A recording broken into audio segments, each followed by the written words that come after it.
ایک شخص کو اللہ نے بہت بڑی زرعی زمین سے نوازا تھا۔ اس کی زمین اتنی کی تھی کہ تمام ریلوے اسٹیشن اس کی زمین میں بنے ہوئے تھے، یعنی پہلا ریلوے اسٹیشن، پھر دوسرا اور پھر تیسرا ان کے ہی زمین میں تھا۔ اتنی جاگیر کا مالک کروڑوں پتی تو کیا بلکہ اربوں پتی تھا۔ ایک دفعہ دوستوں کے ساتھ شہر کے مرکزی چوک میں کھڑا ہوا باتیں کر رہا تھا۔ دوستوں نے کہا کہ آج کل حالات بہت خراب ہیں، بہت پریشانیاں ہیں۔ وہ ذرا موڈ میں آ کے کہنے لگا، او بھوکے ننگو، تمہارے پلے ہے ہی کیا ہے؟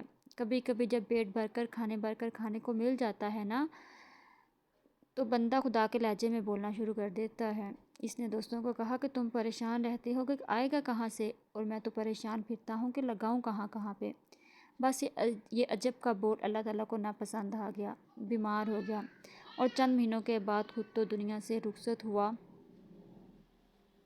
اور ایک بیٹا پیچھے چھوڑ گیا۔ جوان العمر بیٹا جب سر پر باپ نہیں اور کروڑوں کا سرمایہ ہاتھ میں ہے تو پھر اس کے کئی الٹے سیدھے دوست بن گئے۔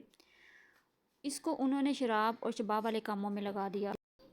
اب جوانی بھی لٹ رہی ہے، مال بھی لٹا رہے ہیں، وہ اپنی مستیاں اڑا رہا ہے۔ کسی نے اس کو یہاں سے لاہور کا راستہ دکھایا، پھر کسی نے لاہور سے کراچی کا راستہ دکھا دیا، کسی نے اس کو جوہے کا راستہ دکھا دیا، اور کسی نے کہا تم یہاں پھرتے ہو، اس نے اس کو بینکوں کا راستہ دکھا دیا۔ اس نے پیسہ بہایا اور جوئے میں کروڑوں ہارے، حتیٰ کہ جتنا بینک میں تھا سارا لگ گیا۔ زمینیں بکنا شروع ہو گئیں۔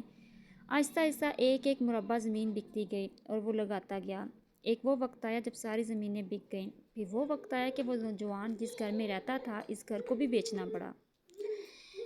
اب اس کے پاس اپنا گھر بھی نہیں تھا، اس کے پاس اب کچھ بھی نہیں تھا۔ کھانے کے لیے اس کے پاس کچھ نہیں تھا، کھانے کے لیے اس کے پاس کچھ نہیں تھا۔ جس جگہ پر اس کے باپ نے بڑا بول بولا تھا، اس کا بیٹا اسی جگہ پر آ کر کھڑا ہو کر لوگوں سے بھیک مانگا کرتا تھا۔ شاید یہ کہانی عرضی ہو، لیکن ایک بات واضح ہے کہ اللہ تعالیٰ سبحانہ تعالیٰ کو تکبر بالکل پسند نہیں ہے۔